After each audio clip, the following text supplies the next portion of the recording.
warahmatullahi wabarakatuh. Selamat datang di video pembelajaran IPS bersama Ibu Mega Triwulandari.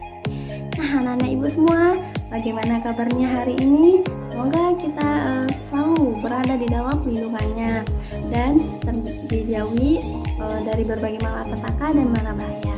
Nah, anak-anak ibu semua yang lagi menjalani ibadah puasa, tetap semangat ya. Tidak boleh loyo, apalagi dalam menuntut ilmu. Nah, kita masuk ke pembelajarannya.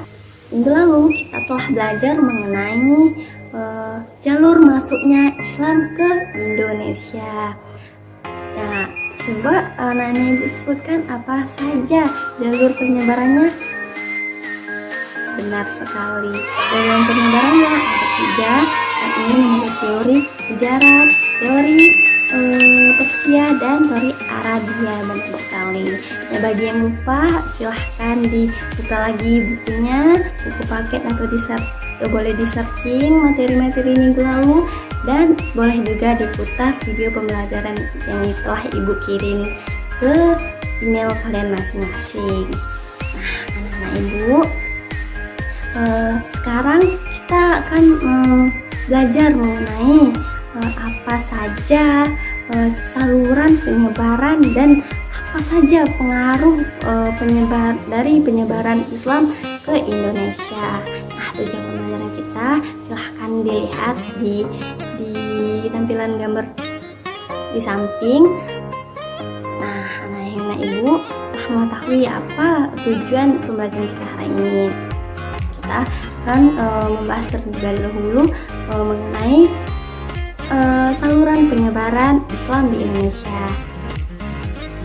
Tahu bahwa saluran penyebaran ini ada 4, yakni ada perdagangan, pernikahan, pendidikan, dan kesenian.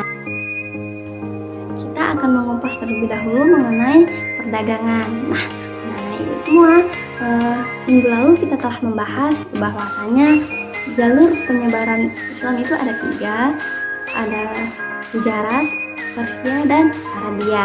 Nah, karena mereka melakukan pelayaran dengan maksud untuk berdagang, nah mereka mampir ke pelabuhan yang ada di bagian Indonesia bagian barat.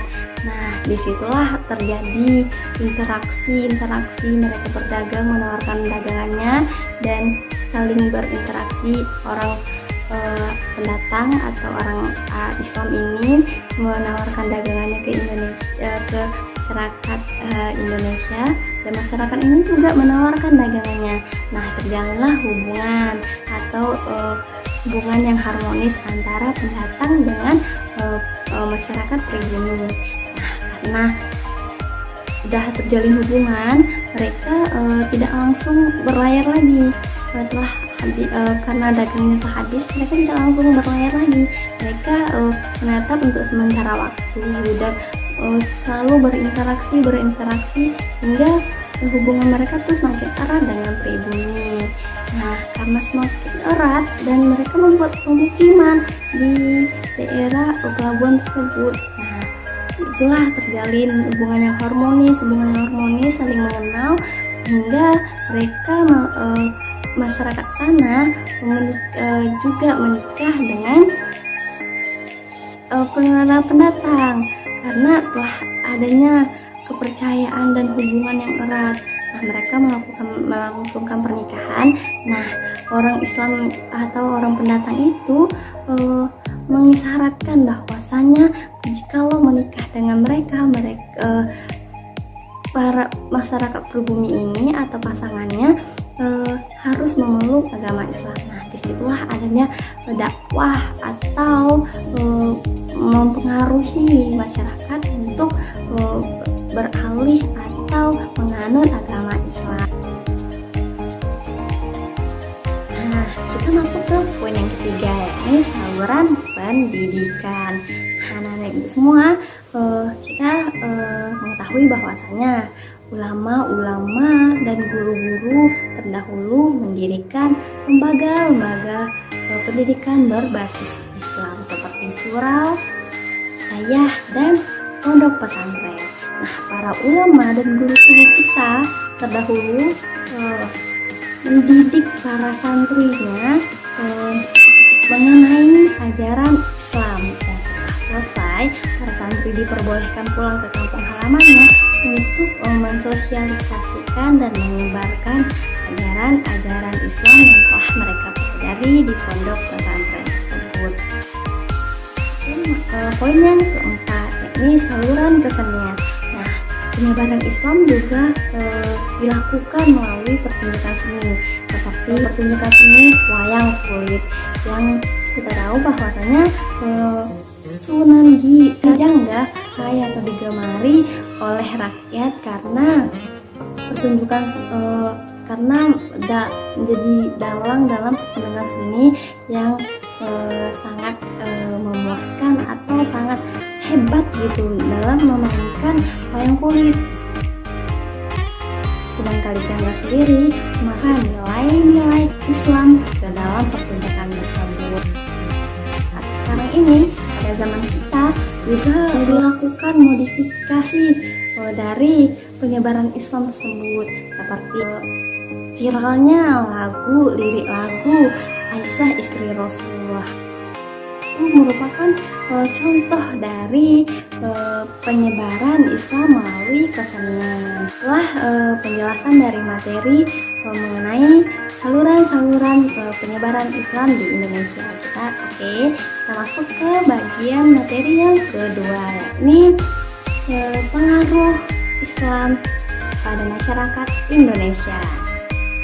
Silahkan lihat gambar di samping. Kita dapat mengetahui adanya 4 pengaruh, yakni adanya pengaruh dalam bidang politik, sosial, agama, dan budaya. Nah, kita akan mengupas terlebih dahulu mengenai bidang politik.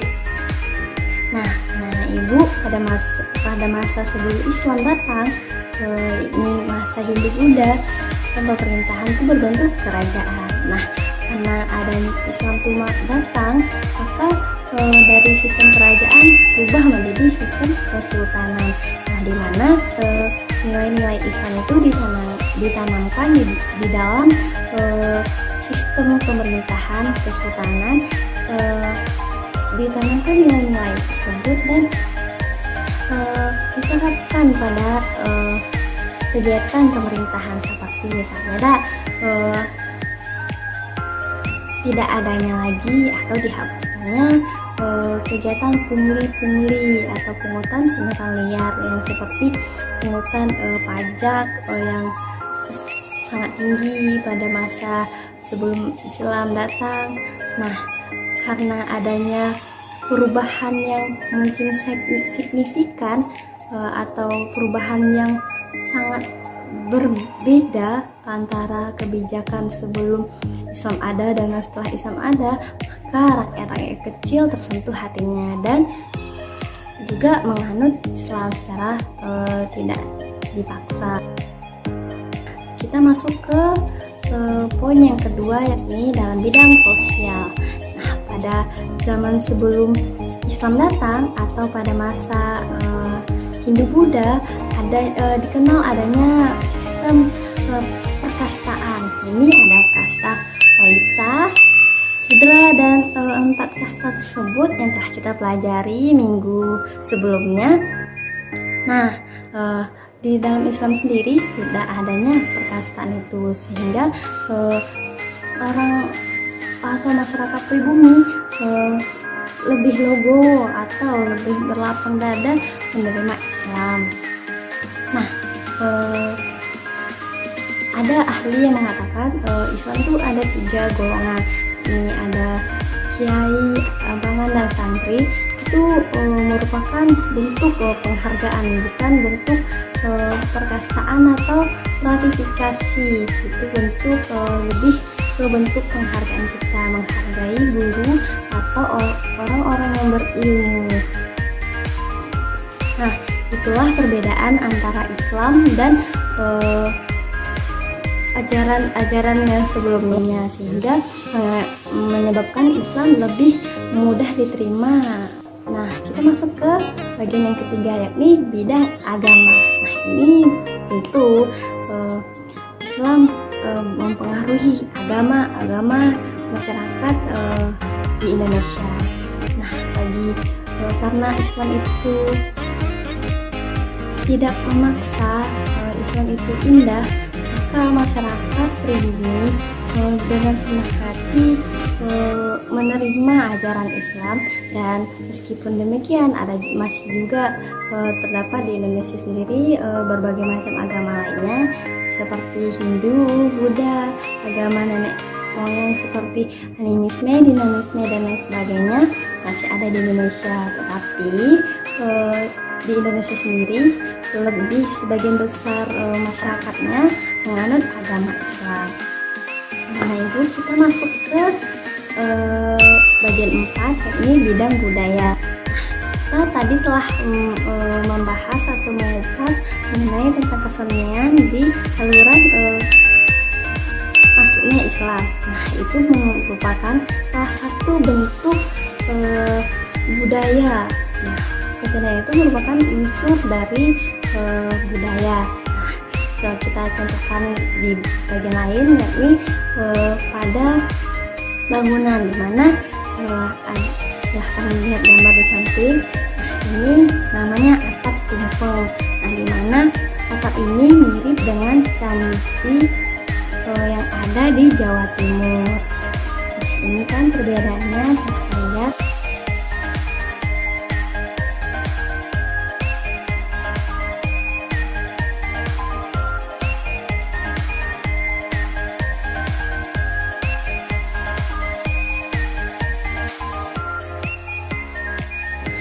Islam sendiri itu masuk tidak langsung merubah dari awalnya bentuk segini langsung berubah total, bukan.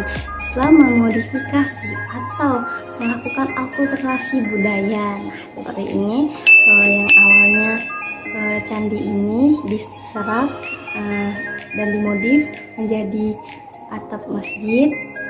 Nah, yang kedua seperti menara. Menara ini sama dengan menara di sampingnya. Ini merupakan contoh modifikasi atau akulturasi budaya, di mana Islam tidak mengganti seluruh kebudayaan yang ada di Indonesia, tetapi merubah atau memasukkan unsur-unsur Islam ke dalam bangunan tersebut. Nah, ibu semua, kita telah mengetahui tadi ada seni bangunan atap tumpeng, yang kedua itu ada menara, yang ketiga ini adanya makam. Nah, makam tersebut ini merupakan bentuk penghormatan terhadap orang meninggal, seperti makamnya Sunan Gunung Jati dan raja-raja atau sultan-sultan yang telah menganut agama Islam.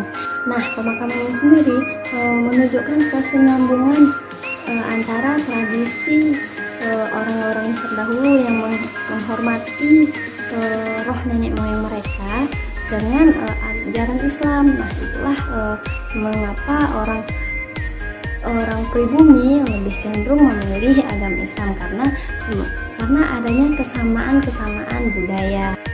Nah, ibu semua, kita masuk ke poin yang kedua, yakni seni ukir. Nah, pada minggu-minggu sebelumnya kita telah belajar mengenai hasil peninggalan atau hasil budaya yang diproduksi pada masa Hindu-Buddha. Nah, termasuk seni ukir. Nah, seni ukir yang ada pada masa Hindu-Buddha tersebut dimodifikasi oleh orang Islam dengan syarat tidak boleh adanya pembuatan patung-patung. Selain patung-patung, itu diperbolehkan seperti seni ukir kaligrafi. Anak-anak bisa lihat, ibu bisa lihat gambar di samping. Nah, itulah contoh modifikasi seni ukir yang di dalamnya ada unsur-unsur Islamnya. Nah, anak-anak ibu, itulah materi yang dapat ibu sampaikan. Nah, untuk mengevaluasi keberhasilan pembelajaran kali ini, ibu tugaskan kalian untuk mencari contoh-contoh lain dari saluran penyebaran dan pengaruh penyebaran Islam di Indonesia, dan mencari materi-materi tambahan. Mungkin ada materi tambahan yang kelupaan ibu menyampaikan, atau dari sumber-sumber lainnya bahwasanya saluran penyebaran itu bukan ada 4, mungkin ada 6 dan lain sebagainya.